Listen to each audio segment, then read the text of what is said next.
Halo Besti, selamat Hari Raya Idul Fitri ya. Mohon maaf lahir dan batin.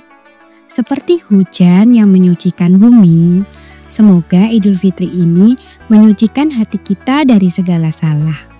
Semoga hidup kita senantiasa dipenuhi keberkahan dan kebahagiaan ya Besti. Amin. Kasih seorang ibu adalah kekuatan yang tak terukur. Bagi seorang ibu dengan seorang anak, kasih itu bukan hanya cinta, tapi juga perjuangan, pengorbanan, dan keteguhan hati. Ini adalah cerita tentang cinta yang tak terbatas, tentang seorang ibu yang terus melangkah walau jalan tidak selalu mudah, karena bagi seorang ibu, anaknya adalah dunia.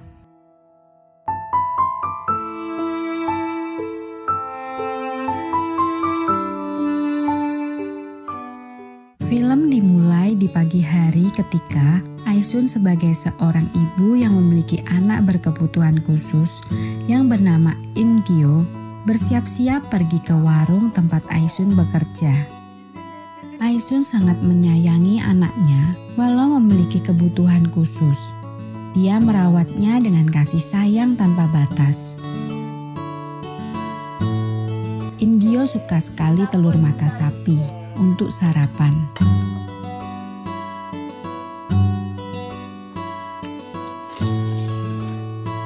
Setelah sarapan, mereka berangkat ke tempat Aisun bekerja. Saat menjajakan dagangannya, tiba-tiba sakitnya Aisun kambuh. Pergilah Ibu Sun ke apotik langganannya untuk membeli obat dan menyuruh In-gyo untuk menjaga warung. Saat di apotik, Jungja menyarankan untuk Ibu Sun memeriksa sakitnya ke rumah sakit, tapi dia menolak. Ketika hendak pergi, Bu Sun bertemu dengan Pak Pak. Dia adalah kepala dinas sosial dan sudah berteman lama dengan Bu Sun. Dia memberikan Bu Sun selebaran tentang Expo Ketenagakerjaan untuk penyandang disabilitas. Tapi Bu Sun tidak yakin kalau anaknya bisa bekerja mandiri. Kembali lagi ke In-gyo. Bukannya menjaga toko, dia malah stalking guru cantik ini. Dan sialnya malah ketahuan. Tak lama Bu Sun datang dan memarahi.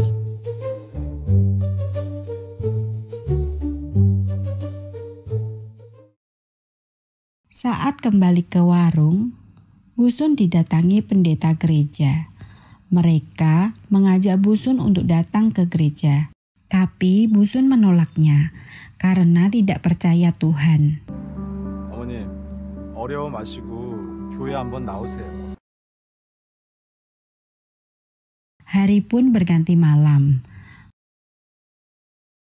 Bu Sun dan In-gyo pulang ke rumah. Mereka makan malam bersama berdua. Setelah selesai makan, kakak perempuan In-gyo datang bersama anaknya. Melihat kakaknya datang, muka In-gyo jadi cemberut karena dia tidak menyukai kakaknya. Moon-kyun menyuruh In-gyo bermain bersama anaknya di luar. Kedatangan Moon-kyung ternyata ingin meminjam uang ibunya karena usahanya sedang terpuruk. Namun Bu Sun menolak untuk memberikannya uang karena tabungannya untuk In-gyo ketika dia meninggal kelak. Di halaman rumah, In-gyo bermain dengan keponakannya. Saat main, dia malah mencuri uang jajan keponakannya sendiri. Ada-ada aja nih In-gyo. Saat dicari ibunya, ternyata uangnya malah buat beli soju sama makanan. Saat dia mabuk, ada anak sekolah mengejeknya. Karena efek minuman, In-gyo menghajar anak-anak itu dan berakhir di kantor polisi. Karena tak terima anaknya dipukuli, Orang tua anak-anak ini mau memenjarakan In-gyo. Tapi Busun memohon agar anaknya tidak dipenjara dan ibu-ibu ini merasa iba. 엄마 일어나.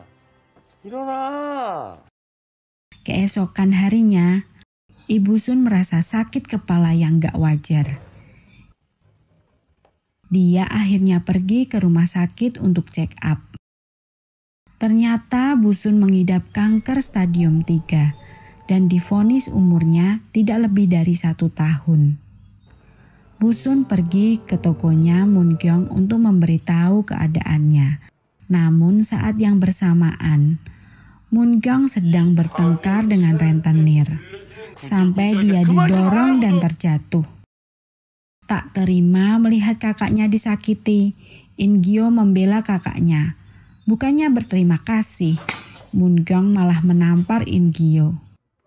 Melihat hal itu, Busun menampar balik Moon-kyung dan pergi dari sana.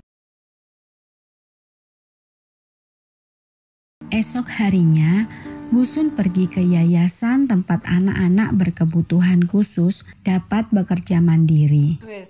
Namun, ditolak karena belum memenuhi kriteria.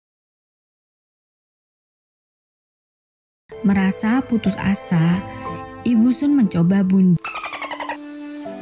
Namun tiba-tiba In-gyo terbangun dan memintanya agar besok dibuatkan telur kesukaannya.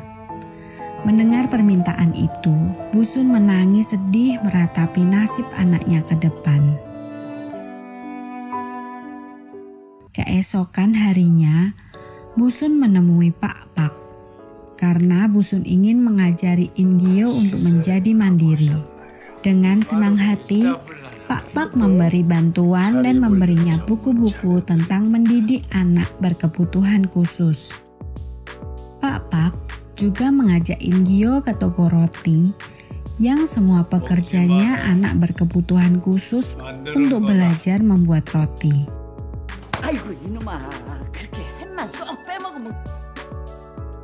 Busun juga mengajarinya untuk pergi ke toko roti sendiri. Tapi In-gyo malah tantrum gini.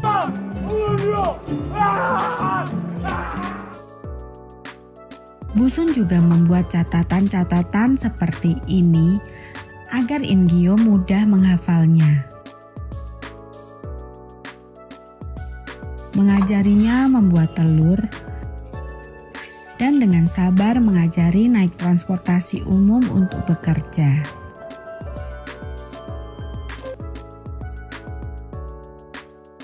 Dan akhirnya In-gyo bisa membuat makanan untuk makan malam.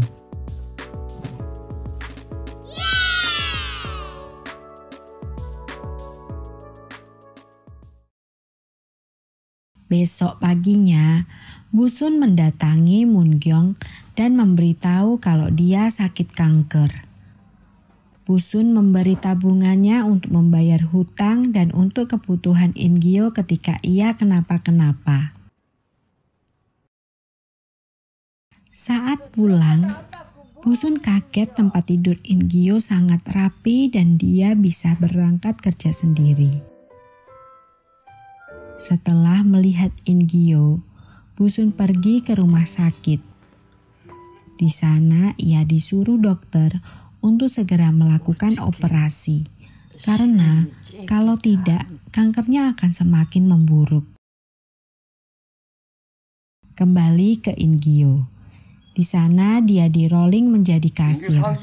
Saat ada pelanggan, tiba-tiba dia berhalusinasi kalau pasangan ini sedang mengejeknya.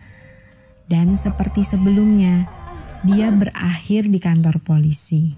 Busun ditelepon dan segera datang ke kantor polisi.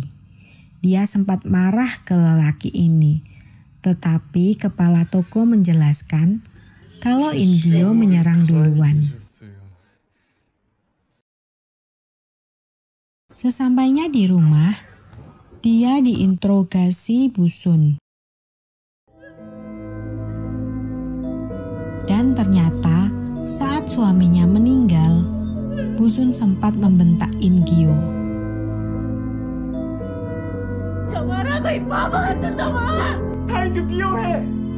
Ingyo merasa tidak ada orang yang mencintainya. Busun membujuknya untuk baik ke setiap orang agar orang baik padanya. Keesokan harinya, Busun mengajarinya untuk bersosialisasi kepada orang. Teman-teman Ingyo memberinya support dan akhirnya dia berhasil bersosialisasi dengan orang lain.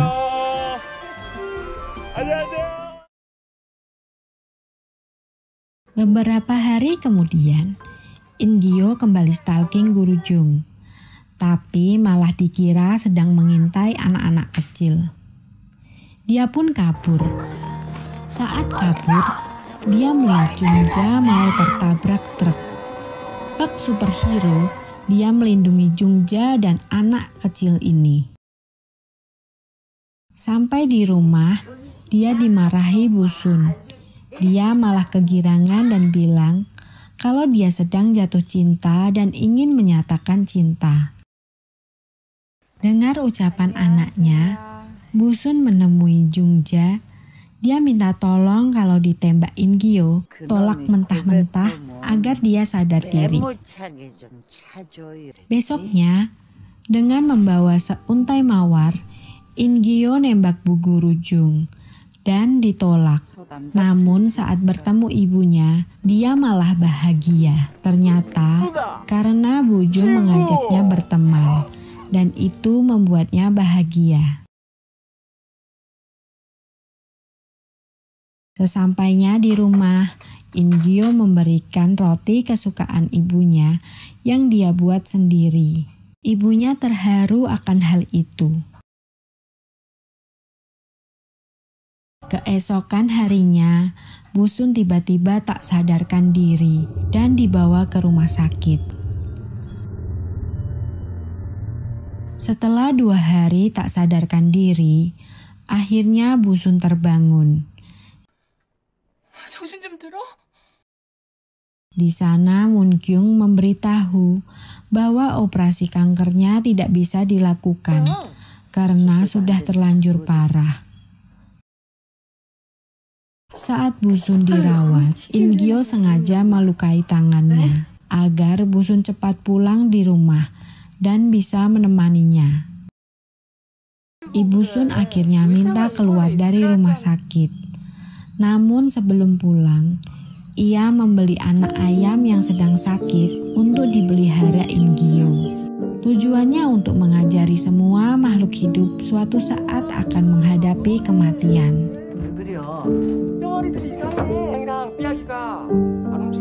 Busun juga membelikan baju Ingyo untuk dipakai waktu pemakamannya.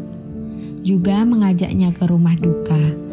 Di sana, Busun memberitahu Ingyo bahwa tak lama lagi dia akan meninggal.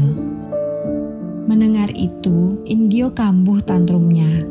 Ingyo pun pergi dari tempat itu dengan tangisan karena tak mau ibunya pergi meninggalkannya untuk selamanya. 엄마 죽지 마. 이기 엄마 없는 거 싫어. Di hari besoknya, Busun mengajak Ingyo ke gereja supaya pendeta dapat memberinya pengetahuan tentang kematian. Setelah mengantar anaknya pulang ke rumah, Busun kembali ke gereja untuk berdoa, memohon ke Tuhan agar menyelamatkannya. 살려주시오. 제발 한 번만 살려주시오.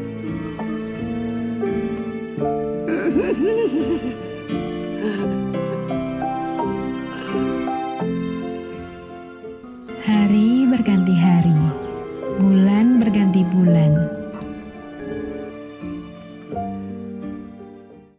Suatu hari, Busun mengajak Ingyo ke pantai, di mana dulu waktu kecil pernah ke sana. Busun merasa bahagia memiliki anak seperti Munkyung dan Ingyo. Dia menceritakan kebahagiaan masa di mana Ingyo dan kakaknya masih kecil. Sambil digendong di tepi pantai, Busun menghembuskan nafas terakhirnya. Ma.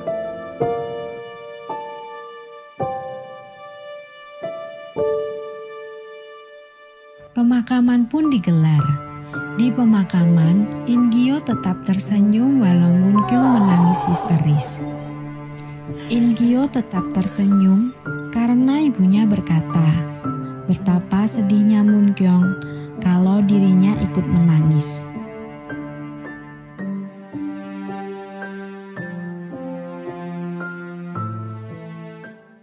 Ingyo menjalani hidup dengan mandiri dengan orang-orang yang mencintainya.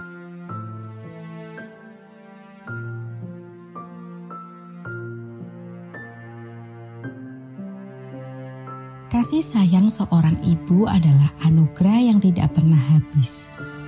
Seperti matahari yang terus bersinar, meskipun kadang tertutup awan. Ia mencintai tanpa syarat, bahkan ketika dunia menghakimi atau ketika kita sendiri lupa untuk menghargainya. Dalam lelahnya, ia tersenyum. Dalam sakitnya, ia tetap mendoakan. Tidak ada pelukan yang lebih menenangkan, tidak ada doa yang lebih tulus, dan tidak ada cinta yang lebih besar daripada cinta seorang ibu. Ia adalah rumah bagi hati yang lelah, pelindung dalam badai, dan cahaya yang selalu membimbing kita kembali ke jalan yang benar. Terima kasih telah menonton video ini. Maaf kata bila masih banyak kekurangan, karena kesempurnaan hanya milik Sang Pencipta. Sehat selalu dan banyak rezeki buat kalian semua serta keluarga. Mimin pamit undur diri dan bye-bye.